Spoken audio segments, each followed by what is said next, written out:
Hello students, welcome to Hiba Max Study Time 10th Standard Science First Midterm Practice Question Papers பார்த்துட்ருக்கோம்.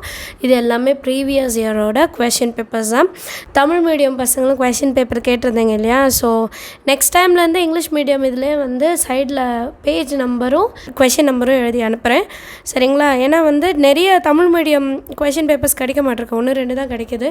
But English medium இதிலே அதே questions தானே, நமக்கு question number வச்சு நம்ம வந்து கண்டுபிடிச்சிடலாம். ஸோ அது உங்களுக்கு யூஸ்ஃபுல்லாக இருக்கும்னு நினைக்கிறேன். ஸோ இப்போ இந்த ஃபஸ்ட் கொஷின் பேப்பர் என்னென்னு பாருங்கள். சேம் டைமிங் செட் பண்ணிக்கோங்க. 1.5 ஹவரில் நீங்கள் வந்து எழுத பாருங்கள். அண்ட் கொஷின்ஸ் கண்டிப்பாக எழுதி ஆன்சர் எழுதுங்க. நிறைய பேர் என்கிட்ட கேட்குறது என்னென்னா, நான் நல்லா படித்து ப்ராக்டிஸ் பண்ணிட்டு போகிறேன், எக்ஸாமில் போய் எனக்கு கொஷின் பார்த்தோன்னே மறந்து போயிடுது அப்படின்னா, நீங்கள் கொஷினை முதல்ல படிக்கலன்னு அர்த்தம். கொஷினை ஃபஸ்ட்டே நீங்கள் படிச்சிருந்தீங்கன்னா இந்த கொஷினுக்கு இதுதான் ஆன்சர், இந்த கொஷின் பார்த்தோன்னா ஆன்சர் ஆட்டோமேட்டிக்காக நமக்கு தெரிஞ்சிடும். கொஷின் படிக்கலனா தான் அந்த ப்ராப்ளம் வரும். ஸோ உங்களுக்கும் அந்த ப்ராப்ளம் இருந்ததுன்னா நெக்ஸ்ட் டைம் வந்து கொஷின்ஸை படிக்க பாருங்கள். கொஷின் படிச்சுட்டு அதுக்கப்புறம் ஆன்சர் எழுத பாருங்கள். ஃபஸ்ட்டு வந்து சூஸ் அ கரெக்ட் ஆன்சர் கொடுத்துருக்காங்க. ஒரு கொஷினாக நீங்கள் பாஸ் பண்ணி வச்சுட்டு கூட நீங்கள் எழுதிக்கோங்க. ஏன்னா புக்கில் வந்து எங்கெங்கே இருக்குதுன்னு தேடுறதே கஷ்டமாயிடும், சரிங்களா? ஒரு கொஷினை பார்த்து இது எங்கே இருக்குது அப்படின்னு தேடுறதே கஷ்டமாயிடும். ஸோ அதுக்கு பெட்டர் நம்ம வந்து எழுதிடலாம். அப்படி எழுதிட்டிங்கன்னா உங்களுக்கு ரொம்பவே ஈஸி, சரிங்களா?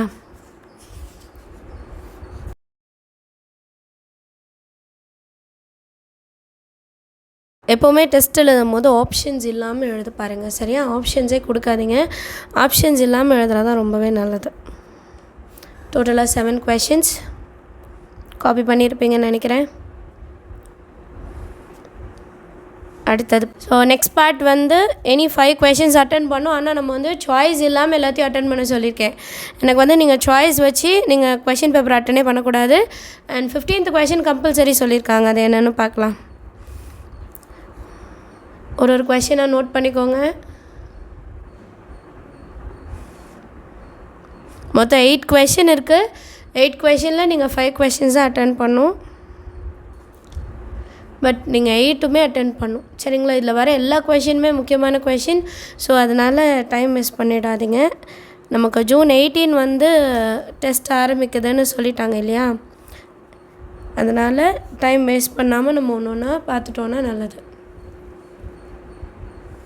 15th கொஷின் வந்து ப்ராப்ளம் மாதிரி கேட்டிருக்காங்க பாருங்கள்.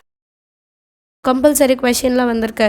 ஸோ வந்து numerical problems, solved problems, example problems, இது எல்லாமே நம்ம வந்து சால்வ் பண்ணி பார்க்கணும். அப்போ தான் இந்த கம்பல்சரி கொஷினை வந்து நம்மளால் அட்டென்ட் பண்ண முடியும். அடுத்த பார்ட் வந்து 3 வினாக்களுக்கு விடையளி. அதில் 20வது கொஷின் வந்து முக்கியமானது, அதாவது கம்பல்சரி கொஷின், அதை நம்ம ஸ்கிப் பண்ணவே முடியாது. ராக்கெட் ப்ரொபல்ஷன் தான் கேட்டிருக்காங்க. அடுத்தடுத்த கொஷின் அப்படியே மார்க் பண்ணிவிடுங்க. ரேபிட்டோடது வந்திருக்கு.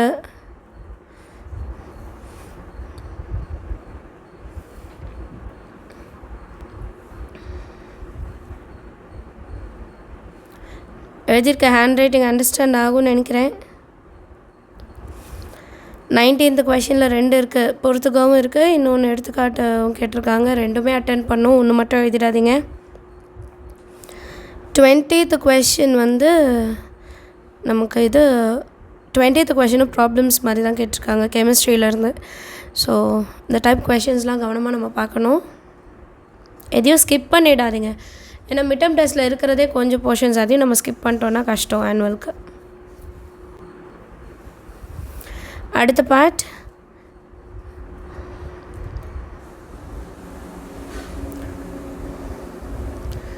ஸோ டோட்டலாக எல்லா கொஷினும் சாய்ஸ் இல்லாமல் எழுதுங்க. புக்கில் தேடி பார்த்து கரெக்டான ஆன்சர் எழுதுங்க. ஸ்லோ லேர்னர் மெட்டீரியல் படிக்கிறவங்க அதில் இருக்கிறது மட்டும் படித்தா போதும். ஃபஸ்ட்டு அதில் இருக்கிறது படிங்க. உங்களுக்கே ஒரு கான்ஃபிடென்ஸ் வந்த பிறகு கொஞ்சம் நார்மலாக எல்லோரும் படிக்கிற அளவுக்கு நீங்கள் படிங்க. 22nd கொஷினில் வந்து செகண்ட் கொஷின் வந்து உங்களுக்கு நியூமரிக்கல் ப்ராப்ளம் மாதிரி கேட்டிருக்காங்க.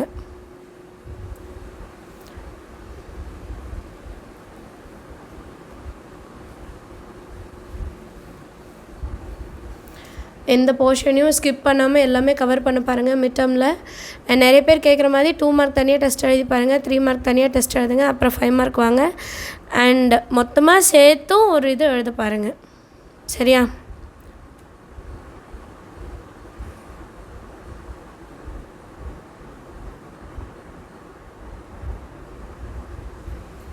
காப்பி பண்ணிட்டீங்களா? அடுத்த 23rd கொஸ்டின்.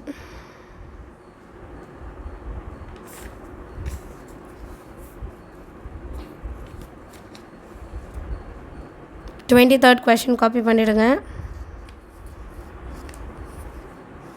கொஷினை படித்து ஆன்சர் படிங்க, சரிங்களா? அண்ட் இந்த மாதிரி கொஷின் பேப்பர்ஸ்லாம் உங்களுக்கு யூஸ்ஃபுல்லாக இருந்தால் உங்களோட ஃப்ரெண்ட்ஸ் சர்க்கிள்க்கும் மறக்காமல் ஷேர் பண்ணுங்கள், சரியா?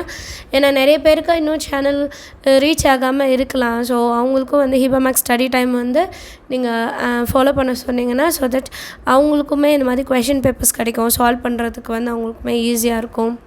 நிறைய பேருக்கு இம்பார்ட்டன்ட் கொஷின்ஸ் என்னென்னு தெரியாமல் இருக்கலாம். ஸோ நீங்கள் வந்து சேனலை வந்து நீங்கள் ஷேர் பண்ணிங்கன்னா அவங்களுக்குமே அது யூஸ்ஃபுல்லாக இருக்கும் இல்லையா? காப்பி பண்ணியாச்சா? கரெக்டான டைமில் எழுத பாருங்கள். 1.5 மணி நேரம் ஜாஸ்தியாக எடுத்துக்கவே கூடாது. ஏன்னா நம்ம இங்கிலீஷ் எழுதுறதை விட தமிழ் எழுதுறது கொஞ்சம் டைம் எடுக்கும் எப்போவுமே, சரிங்களா? ஸோ தமிழ் மீடியம் நீங்கள் எல்லாமே தமிழில் தான் எழுதுவீங்க. அப்போ உங்களுக்கு வந்து கொஞ்சம் ஈஸியாக தான் இருக்கும். பட் டைம் வந்து நம்ம வேஸ்ட் பண்ணாமல் கரெக்டாக டைம் யூஸ் பண்ணி எக்ஸாமுக்கு வந்து ஒரு 1/2 hour ஆர் 15 minutes முன்னாடி நம்ம வந்து முடிக்க பார்க்கணும். கண்டிப்பாக நம்ம வந்து 15 minutes முன்னாடி உங்கள் கொஷின் பேப்பர்லாம் நீங்கள் முடித்தா மட்டும்தான் செக் பண்ணுறதுக்கான டைமிங் நமக்கு கிடைக்கும், சரிங்களா? ஸோ அதில் ரொம்ப கவனமாக இருங்க. அதுக்கப்புறம் டயக்ராம் வர கொஷின்ஸ்க்கெல்லாம் கண்டிப்பாக டயக்ராம் எழுதணும். நியூமரிக்கல் ப்ராப்ளம்ஸ் வருது பார்த்திங்களா, அதுக்கெலாம் வந்து ஃபார்மில் எழுதாமல் எழுதாதீங்க. அதுக்கு வந்து நீங்கள் ஃபார்மில் கண்டிப்பாக எழுதணும். ஃபார்மில் எழுதாமல் நீங்கள் வந்து அந்த கொஷின்ஸ் அட்டென்ட் பண்ணக்கூடாது. அதுக்கப்புறமா எந்த கொஷினுமே விடக்கூடாது, சரிங்களா? இப்போ 5 கொஷின் கேட்டிருக்காங்க, ஆனால் 4 தான் தெரியுதுன்னா 5வது கொஷினை பற்றி ஏதாவது நமக்கு தெரிஞ்சது இருக்கும். அதுக்குன்னு எதையாவது கதை எழுத சொல்லலை, நமக்கு தெரிஞ்ச விஷயத்த கண்டிப்பாக எழுதணும். அதை வந்து நம்ம மிஸ் பண்ணவே கூடாது.